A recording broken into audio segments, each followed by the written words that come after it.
미주 한인들의 정치 이야기, 미쿡 정치 농장.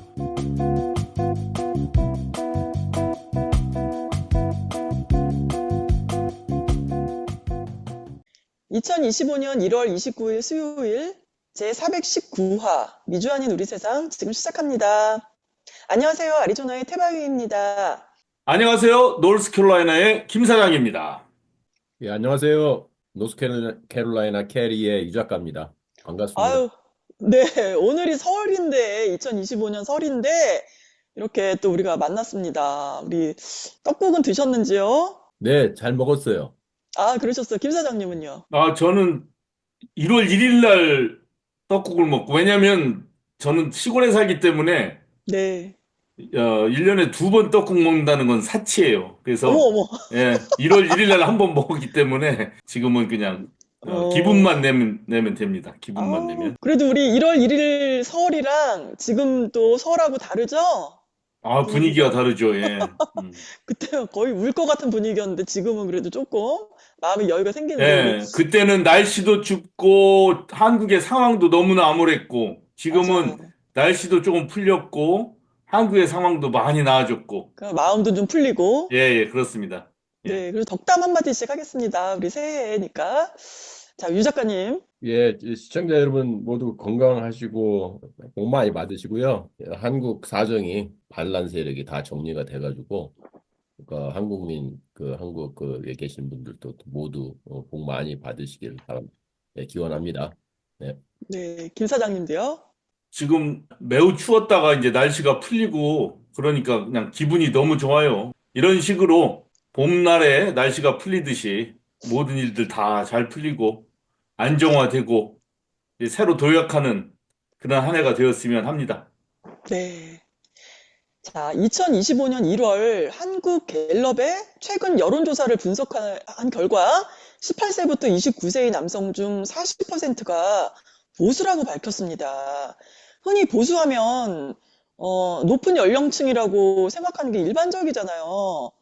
그런데 이런 현상이 어떻게 이렇게 생겼는지, 그럼 또 언제부터 이런 현상이 일어났을까요? 지난 역사 속에 일반적으로 20대 남성은 진보의 표상이었어요. 20대 남성이 보수적인 경우는 거의 없었습니다.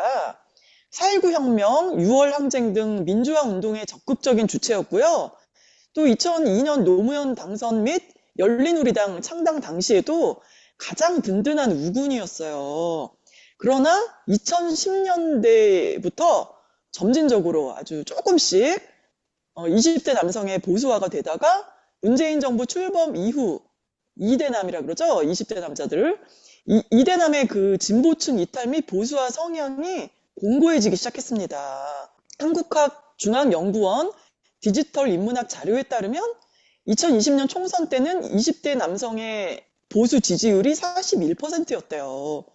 그러니까 지금 현재보다 아주 조금 더 높았던 거죠. 그때 당시에. 그러니까 굳이 비교를 한다면 20대가 30, 40대보다 조금 보수적이다 할 수 있어요. 진보적인데 진보 성향이 좀 덜 강한 거죠. 30대에 비해서.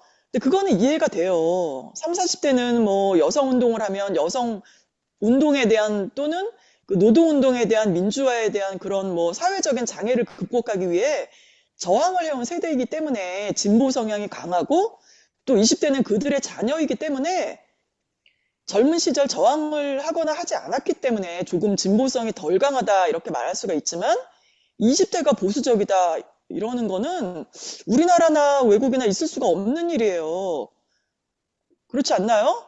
그래서 오늘 한번 이런 얘기를 나눠보도록 하겠습니다.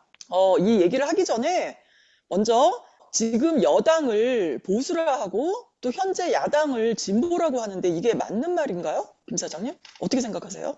막 언론에서는 그런 식으로 표현을 다 하는데 네. 조금 더 생각하는 사람들은 무슨 야당이 진보냐?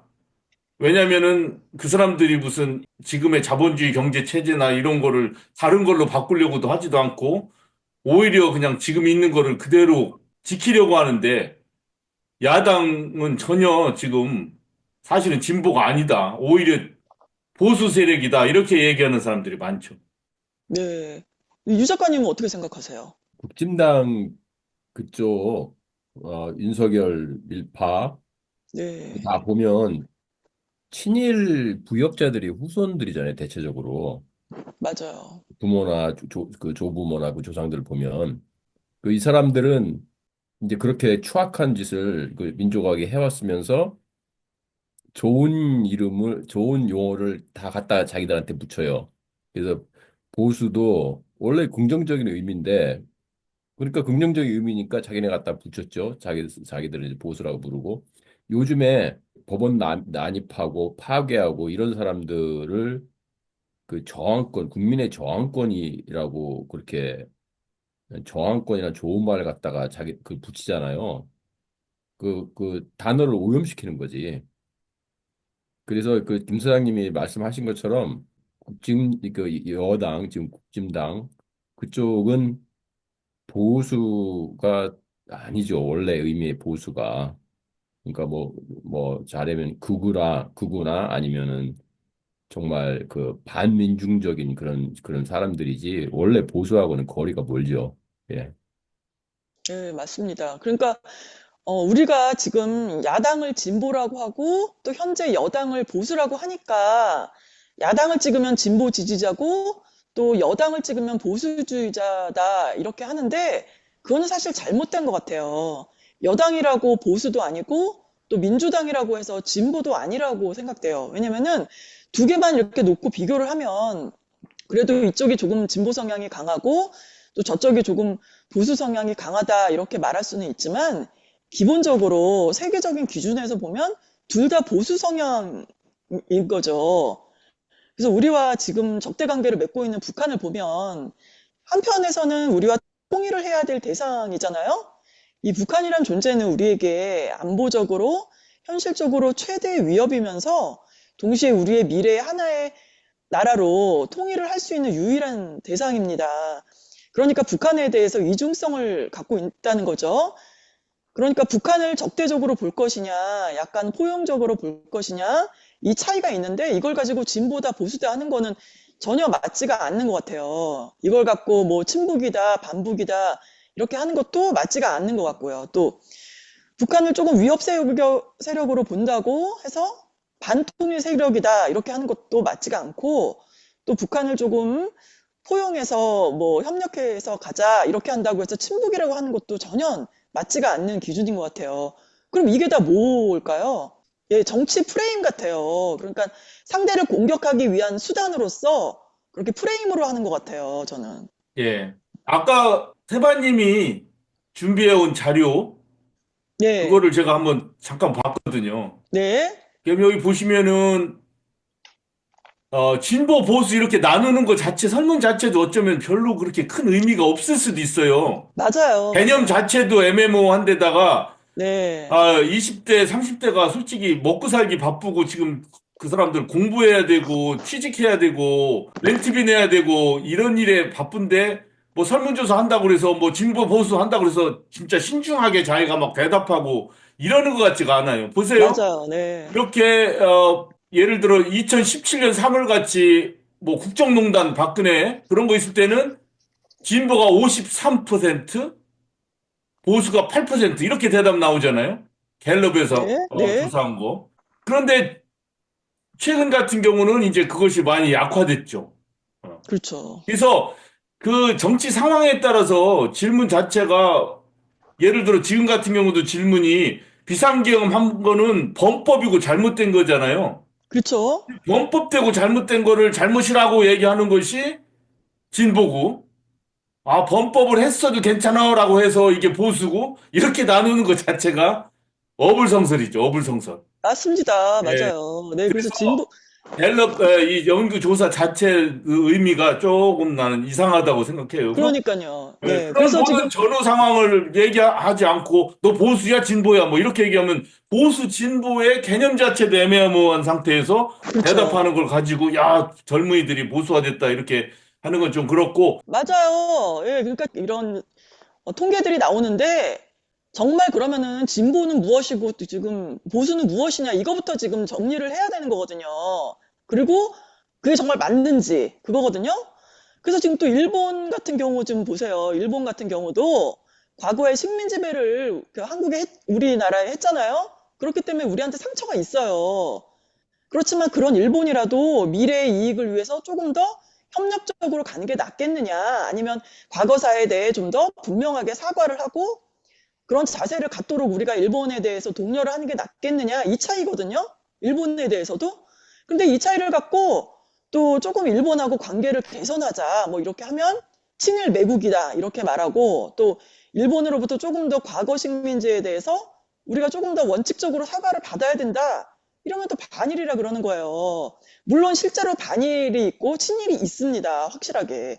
그 친일은 뭐예요? 일방적으로 일본이 원하는 대로 모든 것을 다 움직여주는 거라고 전 보거든요. 그리고 또 반일은 무조건적인 거, 무조건적인 반대, 아주 악감정으로 가는 거. 이게 양끝 말고는 거의 중간에서는 이런 의견을 갖고 있단 말이에요. 그래서 우리가 뭐 그래도 좀 원칙적으로 사과를 받아야 된다, 이걸 또 반일이다, 이렇게 말할 순 없잖아요. 근데 예, 이게 다 원래 그 친일 앞에 반민족이란 말이 들어가요. 반민족 친일. 그냥 친일은 나쁜 게 아니에요. 왜냐면 우리 민족을 위해서 일본과 친해져야 된다. 그런 건 괜찮아요. 그렇죠, 그런데 그렇죠. 우리 민족의 아픔도 니네가 그렇죠. 그리고 우리한테 피해를 그냥 감수해야 돼. 뭐 아무 받으면서, 얘기하지 말자 하면서 우리 민족의 그 필요나 요구를 다 무시해가면서 아니면 그 자존심을 팔면서 맞습니다. 일본과 가까워지려고 하니까 그게 문제인 거죠. 그렇죠, 반민족 그렇죠. 친일. 예. 네.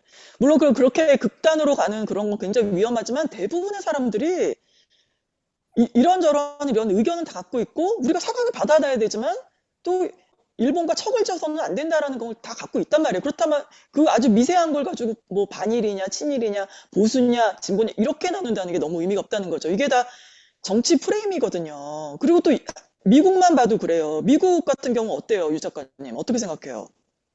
미국에 대해서요? 현실적으로, 네, 우리가 어떤 태도를 가져요, 보통? 보통 그 미국에 대해서는 아직까지도 한국민 대다수는 호의적이죠. 네, 네, 긍정적으로 보고 특히 이제 북한으로부터 구해졌다 이렇게 생각을 하고 네, 물론 마음에 안 드는 것도 있지만 대체적으로 미국 때문에 잘 살게 됐고 미국 때문에 우리가 북한의 그 공격에서 우로부터 구해졌고 미국 안보의 필요에 의해서 그렇죠. 그렇죠. 예. 그리고 뭐 경제적으로도 뭐 거의 10대 강국으로 경제 강국으로 성장했다. 이 미국의 은혜다 이렇게 생각하는 사람들이 많죠. 근데 개인의 그래서, 의견은 어떠세요, 유 작가님 의견? 그래서 네, 친미는 그냥 당연한 게 생각하고 친미를 공격하지는 않아요. 대체적으로 사람들이 친일을 공격해요. 그 음, 사람 친일이야. 응? 이렇게 공격하지. 윤석열에 대해서도 친일이라고 공격을 하지 친미라고 공격은 별로 안 해요. 그렇게 하는 사람도 네, 있지만 근데 이제 그거는 친미 부역자가 없고 미국이 뭐 한국을 지배하는 영역이 없어서가 아니라 군사적으로 확실히 지배를 하잖아요. 미국이. 그렇죠. 예, 그 없기 때문에 그런 말이 대체적으로 안 나오는 게 아니라 한국이 아직도 미국의 지배하에 있기 때문에 그런 얘기를 못 하는 거죠. 네, 맞아요. 자, 그러면 김 사장님은요, 그 미국에 대해서 현실적으로 우리가 뭐 느끼는 거 어때요? 간단하게. 예, 사실이 많이 가려진 상태이기 때문에 진짜 그 한국 동란이라든가 그 일제 해방 이후에 미국이 한 일들에 대한 대부분의 사실들이 다 가려져 있는 상태에서 그리고 오랜 동안 군사 독재 과정에서 대부분의 사람들이 똑같은 미국에 대한 좋은 교육만 다 받았기 때문에 현재 대답은 저렇게 나오는 거예요. 친미라고 욕 먹는 사람은 하나도 없고 오히려 반미가 욕을 먹죠, 지금은. 그런데 이게 공평해지려면 역사적 사실들에 대해서 공평하게 다 공부를 하고 감춰진 일들도 다 생각한 다음에 그 다음에 친미, 반미에 대해서 평가를 우리가 내리면 그때서야만이 공정하지 않을까 이렇게 생각합니다. 네. 맞아요. 그러니까 현실적으로 우리가 그 미국을 반대하고는 살 수가 없잖아요. 그렇지만 우리가 다만 그저 미국이 하자는 대로 다 따라서 할 것이냐, 아니면 대다수는 뭐 미국과 협력을 하지만 그래도 우리의 문제에 있어서 그 미국에게 어떤 것들은 우리 이익을 주장할 수도 있지 않느냐. 그러니까 때로는 아니라고 할 상황도 좀 있다. 이런 거예요. 그럴 때는 우리도 좀 그렇게 하자. 이거거든요. 그럼 이게 반미인가요? 아니죠. 그런데, 네. 아주 자주적인 그런, 입장. 그렇죠. 아니, 다 웬만한 거 다 협력해요. 그렇지만 아닌 거에 대해서는 아닌 거라고 하자. 이게 반미냐고요. 그럼 그렇게 우리가 그런 거를 이렇게 그렇다고 말하자. 이거예요.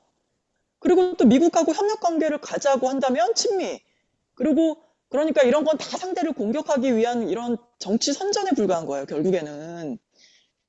예, 이런 관점을 우리가 국민들이 먼저 가져야 되는 거예요.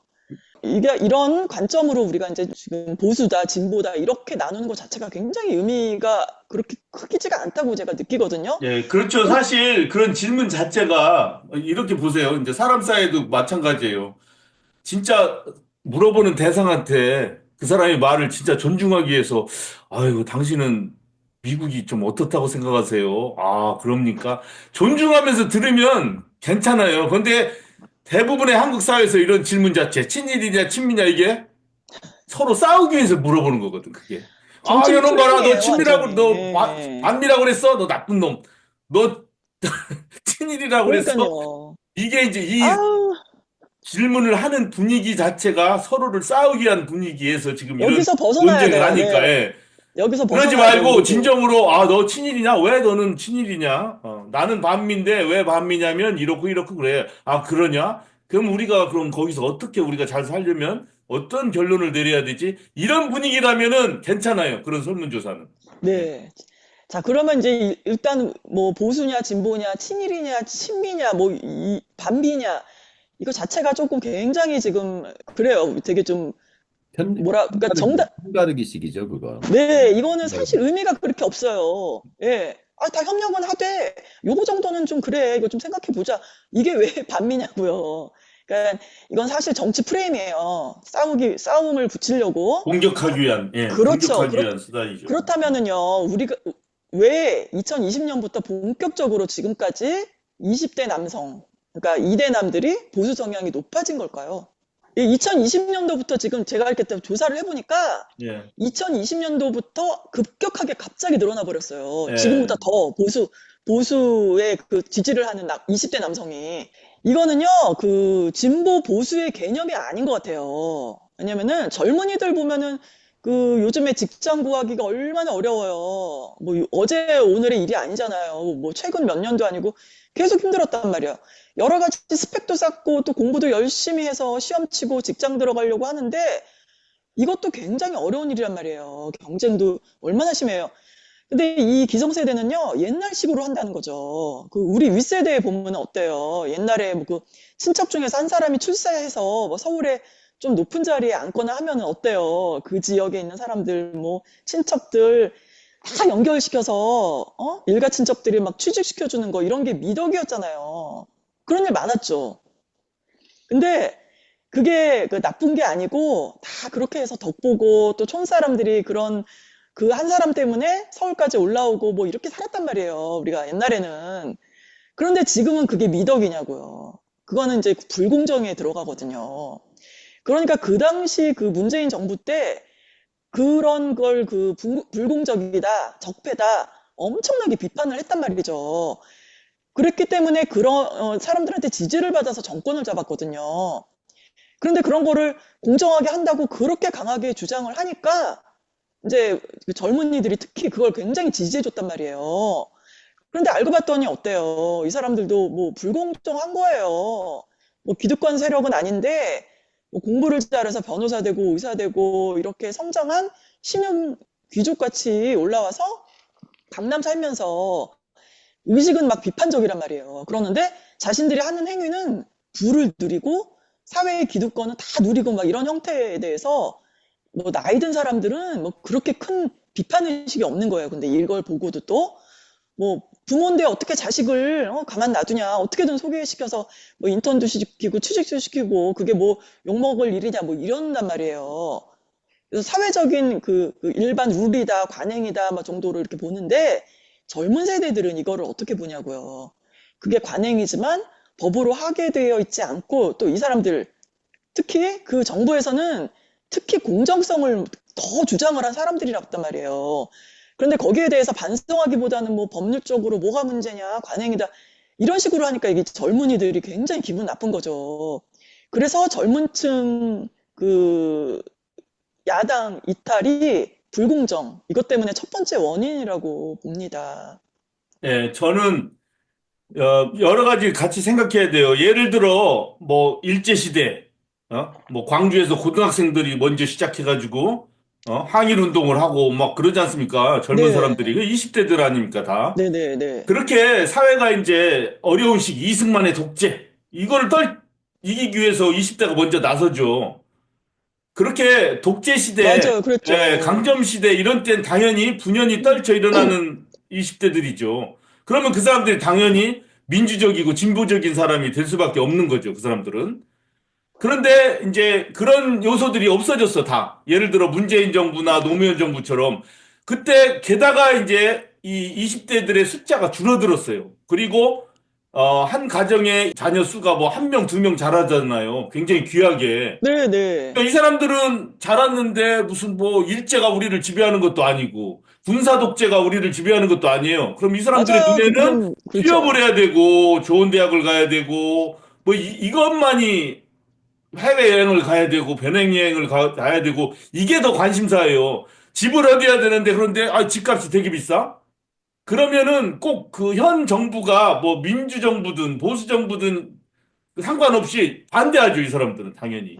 그래서 20대 남자들의 탈진보화라고 이렇게 보여진다고 생각해요. 그 맞아요. 자체도 맞아요. 정확하지 네. 않고. 그래서 네. 저는 그렇게 이해하고 있습니다, 지금. 네. 그 유 작가님은 어떠세요? 집 문제에 대해서.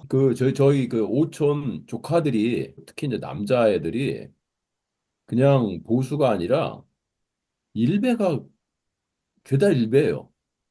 음. 음. 그러니까 보수를 넘어가는 거죠. 일베 왜 세월호 유가족 그 단식하는 일베는 거. 막 조롱하고, 그렇지. 그러니까 욕하고, 막 이런 거죠. 파괴적이고, 폭력적이고. 그렇지. 그냥 보수는 그렇지 않아요. 그냥 보수는 걱정한다고. 나라를 걱정하고, 음.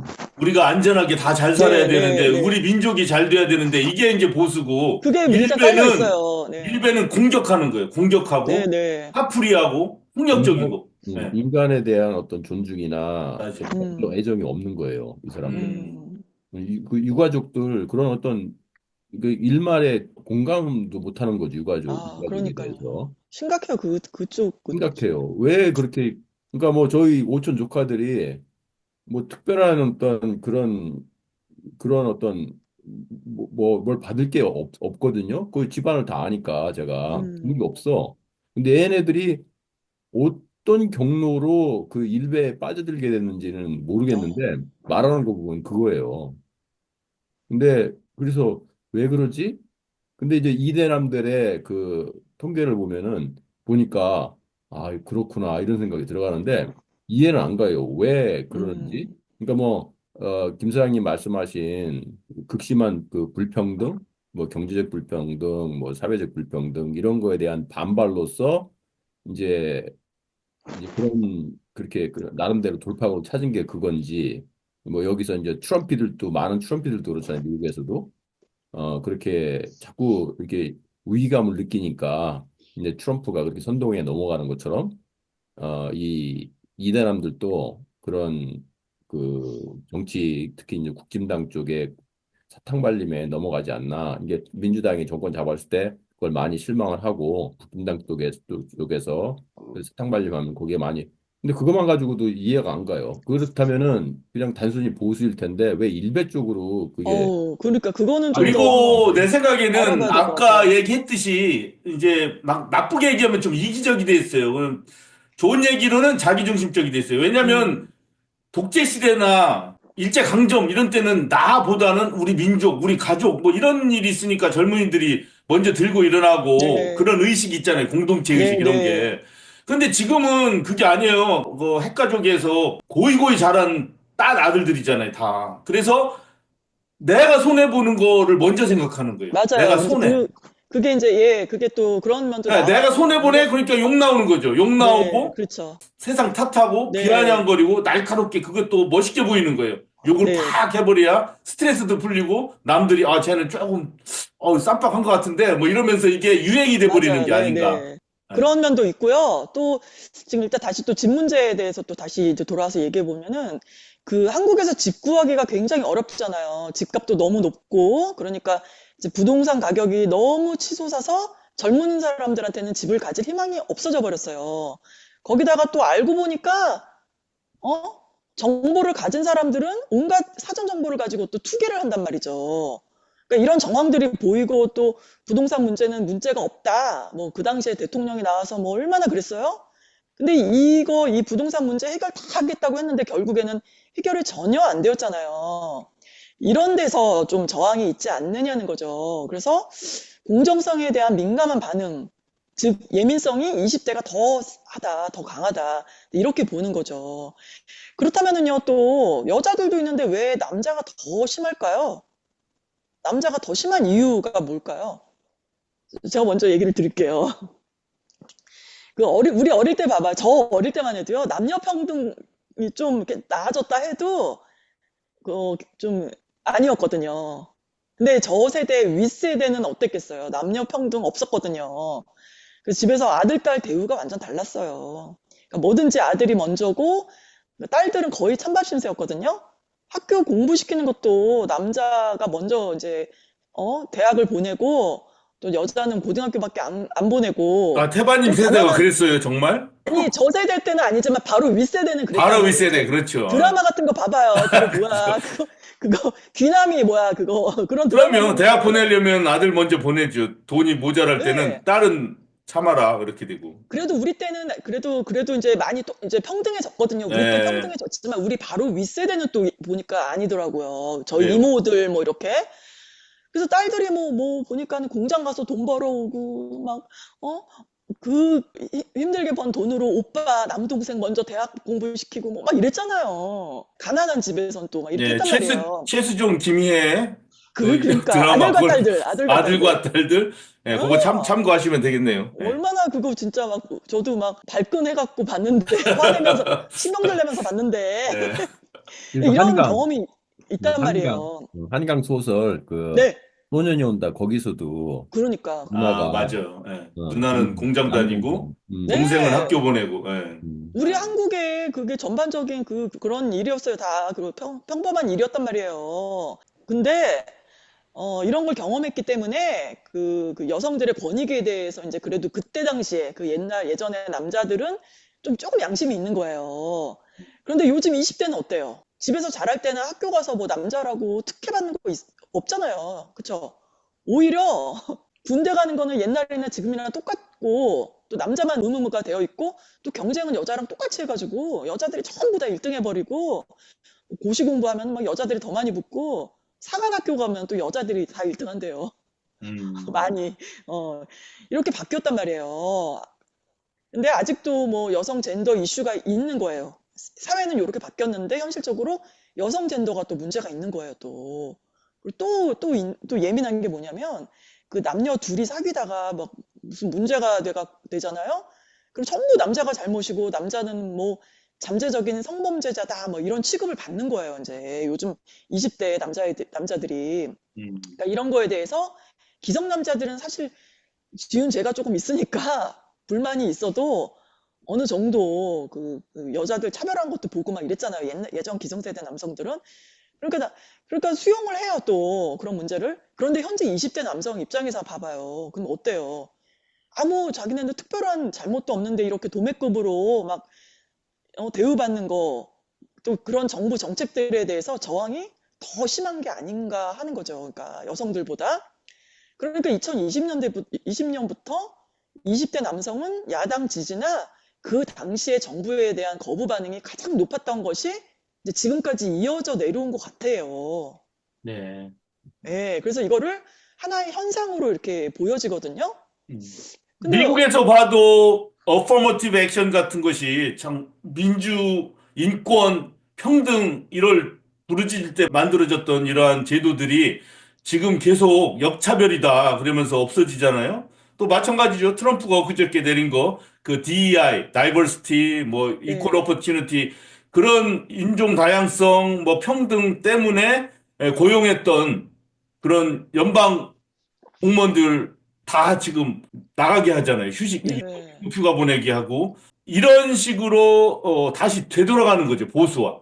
옛날에는 그런 것들이 바로 민주 진보의 상징이었는데 여성 인권 존중하고 남녀 평등 이런 것들이. 근데 네. 조금 아까 도표에서 나왔고 태바님이 얘기했듯이 지금 20대 남성들은 그것 때문에 자기가 피해 본다고 생각하니까 맞아요. 당연히 그런 것들을 싫어하고 그러다 네. 보니 그게 결국에는 보수화 이렇게 됩니다. 맞아요. 그래서 그 이제 역차별 논란. 예. 네, 결론을 한번 내려볼게요. 그래서 이 현상을 어떻게 봐야 되나 하니까 그 보통 옛날에는 어땠어요? 막 전라도냐 경상도냐 막 이래가지고 지역적으로 막 싸우다가 그 다음은 또 노인층 젊은층 해서 세대 간의 갈등 뭐 이렇게 하다가 또 20대는 이제 성별로 투표 성향이 갈리는 이런 현상이 나타나거든요. 근데 이거는 개인의 문제가 아니라 사회 현상의 문제로 보여져요. 그래서 이거는 진보 보수하고는 아무런 관계가 없는 그때 당시에 그 정부에 대한 불만으로 시작된 것으로 보여지고요. 만약에 그러면은 또 다른 정부가 들어오면은 이 사람들의 불만이 해소가 되겠느냐? 근데 그것도 전혀 아닙니다. 이런 시대 흐름에 대한 저항이다. 이렇게 볼 수 있고요. 또 다음 또 어떤 정부가 들어와도 부동산 정책이든 뭐 젠더 정책이든 크게 뭐 바뀔 거는 없을 거예요. 네, 제가 뭐 조금 차이는 나겠죠, 뭐. 문재인 정부 옹호하는 게 아니라 문재인 정부 마지막에 윤석열이 당선될 수 있었던 것이 결국에는 부동산 정책의 실패다 그랬잖아요, 사실은. 근데 물론 정책 잘못한 것도 있겠죠. 제가 잘 모르는. 그러나 그럼 그렇게 해서 정권 바뀌었으면은 그럼 지금은 이제 뭐 집도 젊은이들이 쉽게 살 수 있고 그런가요? 그렇지 않잖아요. 더 나빠졌지. 그런 그러니까 부동산 정책과는 상관없이 인구 숫자 문제, 도시 집중화의 문제, 뭐 건설 자재값의 문제, 뭐 경쟁의 문제, 기업 간, 뭐 그런 걸로 인해서 나오는 것들이 글쎄 표로 이렇게 표현이 됐는데 그게 과연 정확한 표현인가? 이런 거를 지금 다시 한번 생각하게 돼요. 그러니까. 그 통계상으로도 그렇고 2020년도에 어쨌든 그 20대 이대남들의 보수화가 지지가 올라간 건 확실하거든요. 그러니까는 이런 것들이 사실은 저항이에요, 저항. 저항으로 보고요. 또 물론 기득권자들이 그 정치인들이 잘해야죠. 그리고 약속을 지켜야죠. 거짓말을 했어요, 다. 누가 되던 이 국민이 갈라치기를 당하면 안 돼요. 보수냐 진보냐로 싸움을 하잖아요, 우리끼리. 또 보수도 아니고 진보도 아니에요, 사실은. 미국하고 잘 지내야지. 그렇지만 우리를 막 짓밟으면은 아니라고 얘기하지 않아요? 그러니까 사물을 왜- 정확하게 보는 그게 제일 중요한 것 그럼요. 같아요. 어떤 그렇지만 편가르기 통해 가지고 뭐 가짜 꼬리에 눈을 뉴스나 보면 안 조금 되죠. 과장된 어떤 선동 이거에 혹할 게 아니라 모든 사물들 돌아가는 이치를 그리고 차분하게 그럼요. 바라봐야 그리고 되겠어요. 반드시 평가는 이루어져야 돼요. 잘못했으면 잘못한 거예요. 그리고 인정하고 다음에 이걸 잘못했으니까 성공하게끔 도와줘야겠다. 이러면 되거든요. 근데 끝까지 아니라 그러고 막 거짓말 해갖고 아닌데 원래는 또 이러려고 했고 이런 변명은 다 필요 없어요. 그거는 굉장히 국민들을 기만하는 태도이기 때문에 그러지 않는 게 좋아요. 그리고 또 만약에 또 이게 젊은 세대들이 뭐 보수화됐다 뭐 이런 평가를 만약에 어떤 전문가들이 한다면 그건 잘못된 평가라고 봐요. 다만 그 2020년대 그 당시 정부의 정책이 남자 젊은이들에게는 좀 불만이 있었다. 솔직하게 맞잖아요. 지금껏 해소되지 않은 것이다. 저는 이렇게 이해되고요. 또 이제 앞으로 어떤 정권이 들어오건 이제는 우리 국민들이 이게 많이 이게 계몽이 많이 됐고 의식이 높아졌다고 봐요. 이번 사태를 봐도요.